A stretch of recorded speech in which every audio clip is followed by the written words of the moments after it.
Hello and welcome back to No Condemnation. I'm Robert. This week we're going to continue our conversation about the church, its faults, its needs, the directions that it's gone, and ways that it should go instead. Once again, just to remind you, this is supposed to be an honest conversation about the church. As you may remember, I started this channel because there was so much evidence that the church was failing in its call, and I wanted us to discuss that. And I wanted to give it a place where anybody could come talk about it without feeling like they were going to get condemned for doing so. It's certainly a broad topic. It's certainly one that has a lot of need, I think, in today's world. In so many ways, the church has been tarnished. It's been misused. It's been, as I said in the last video, hijacked for different purposes, certainly not purposes that the church was called for. So let's talk about it a little bit more. And I guess maybe one of the first things we need to talk about is exactly what do I mean when I talk about the call of the church. I think each and every church is just that. We often speak about individuals being called, and that's usually spoken of in a way of they're called to ministry or some form of being more directly involved in the church itself. Maybe it's as a pastor, maybe it's as a music minister, maybe it's to teach the children or youth, or teach a Bible study or Sunday school classes, whichever you want to call it, lead small groups, whatever. But individuals, we talk about that call all the time, trying to hear the direction God is pulling us to. I think we are all called by God to do a work, and it's different for each individual, and how you come to that realization is different. For me, it was almost a lifelong process. I guess you could say in many ways it still is.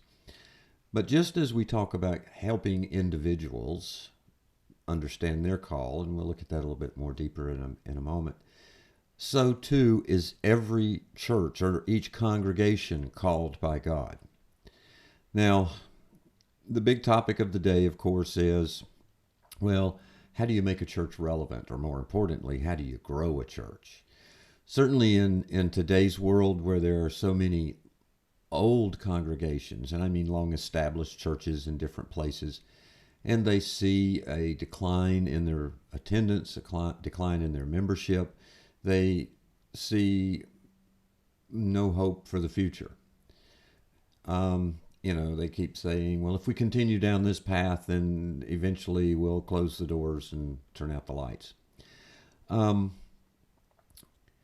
that's true in a lot of ways, but it doesn't have to be that way. So to answer that, a lot of people say, well, it's very simple. You find a program. There are examples all over the place about programs that a church has tried and it has been successful at. Through the years, you can see all kinds of examples of that. It used to be you would drive around and you would see church parking lots filled with school buses, because one church was called to go out and try to serve its community by offering transportation services. Often it was for children. And that was successful for that church. But you saw a lot of other churches run out and go, well, they did it, so it must be okay for us too. Let's us go buy us a bunch of buses and do the same thing. And in the end, all you have is a bunch of church parking lots filled with empty buses that aren't really doing that much. Then you saw that go away. And then it became, well, we've got to have a gym, okay? Sometimes it's referred to as a family life center. If we build one of those, then it's like the field of dreams, build it and they will come. And so we see churches all over the place that have those facilities, and for the most part, those facilities sit unused. You can see a lot of examples too of churches that have developed special programs, and those programs for that church worked fine. But that doesn't mean that that's the call on every church out there. So, to try to just follow someone else's call, someone else's example, that's just trying to find some simple answer as opposed to taking the time to listen. Other times it's been said, well, it's the kind of music. Is it going to be traditional hymn singing, or is it going to be praise and worship? And certainly both of those have had successes. Both of them, for that congregation in that time in that place, that was the answer. And then we saw everybody flock to the praise and worship contemporary style. Sometimes it's got to be, it's the individual, the pastor. It's all on him or her. We've got to have the best personality, the best preacher, a dynamic individual that can come. Well, I've seen successful churches that have pastors who lead them that you would probably, if you met them and talked with them for a little while, you'd say, well, they're a nice person, but they're not that dynamic. And the problem there is then it becomes, or it has the tendency to become, a cult of personality. And that's certainly no good. So I think what has to happen is each church needs to go through the same process that any individual goes through in trying to listen for, hear, and understand God's call on them. You see, I think every church out there has a purpose. I think the problem is finding out what's that purpose. What's the thing that God wants that group of people to do? Is it to be one that's primarily geared toward youth? Is it one that's primarily geared toward older folks? Just what is it? Is it one that has, 1,000 different programs going on? Is it all based on the small groups? It could be any number of things. But the key is to find God's call for that congregation in that community. And if we do that, we'll find the answer. And when you do that, that's when they will come. Because people are going to be drawn to a congregation that is actively involved. Now, I don't mean to suggest that the church should never focus on its own folks. Certainly that's a part of it. A part of the church's job is to help grow folks. It's to help them understand God's call on their individual lives. It's help them to understand where they fit in the grand scheme of things. It help them understand their relationship with God. Certainly there is that focus, but that is not the only focus. A church that is totally inward focused is doomed, because one day all those people will be gone.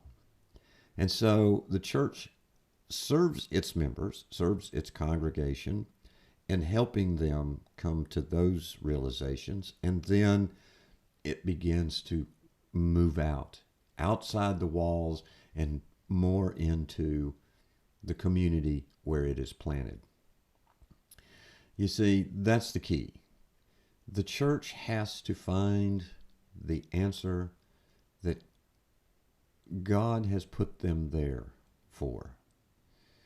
It might be a food pantry. It might be a work for the homeless. It might be reaching out to the neighborhood and offering, help with students who are struggling in schools. It may be help with parenting. It may be helping people who,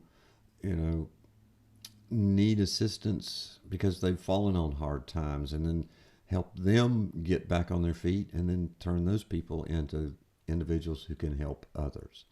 It may be that it's a church that's geared toward, we're going to work on Habitat Humanity primarily. We're going to have a program where we go out into our community that is a retirement community, or very much made up of older adults who need help cleaning the yard, help painting their house, help whatever it may be. And so those are the kind of things that we have to do as the church. Now, let me just tell you, that's probably the hardest thing in the world to do.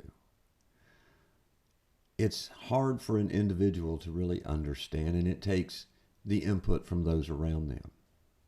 I've done many studies in helping people try to see where God's call is on their life, what their particular talents or gifts are, and how to use those. And it's interesting to see, every time I've done that, all the individuals in the program, are thinking about themselves. And when it comes time to say, well, I think this is my gift, and they'll be reluctant to really call the right one or anyone out. But everybody else in the group can see the answer.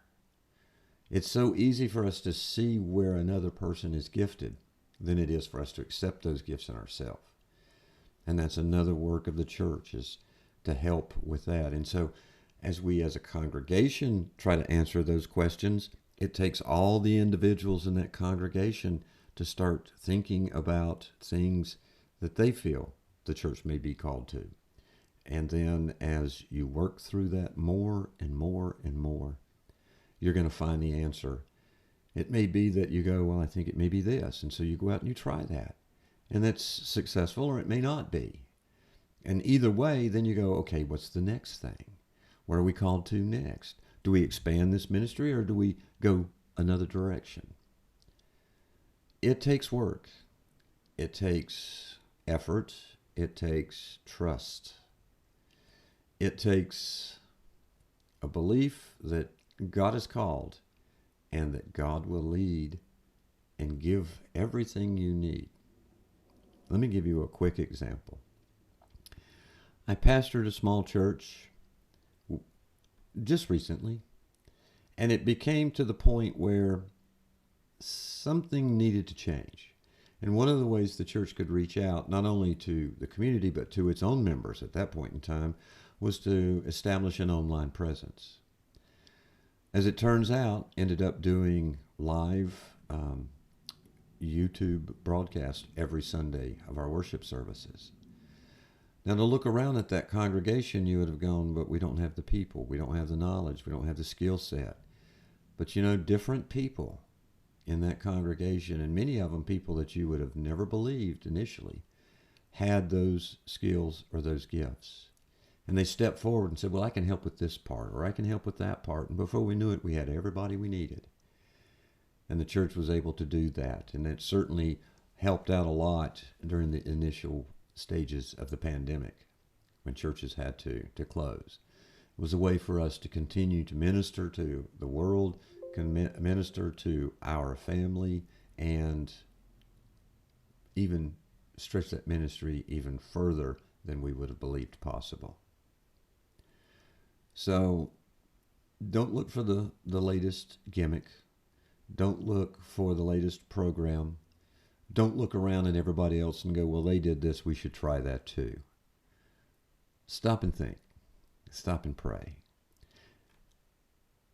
I'm looking forward to the day when I can help lead a church who starts from scratch and says, we are a bunch of individuals that individually are not capable of a lot. But together, if we listen and we follow the direction, then we can find God's call and be successful at it. That's my thoughts about it. How do you feel? Leave some comments. Let me know what you think. And most importantly, share this with other folks. We want to broaden this conversation. I don't want it just to be me. I want to hear what you think. And I appreciate those who listen and those who do comment. And from time to time, we'll pull some of those comments and we'll talk about those as well. In the meantime, God bless. Have a good day.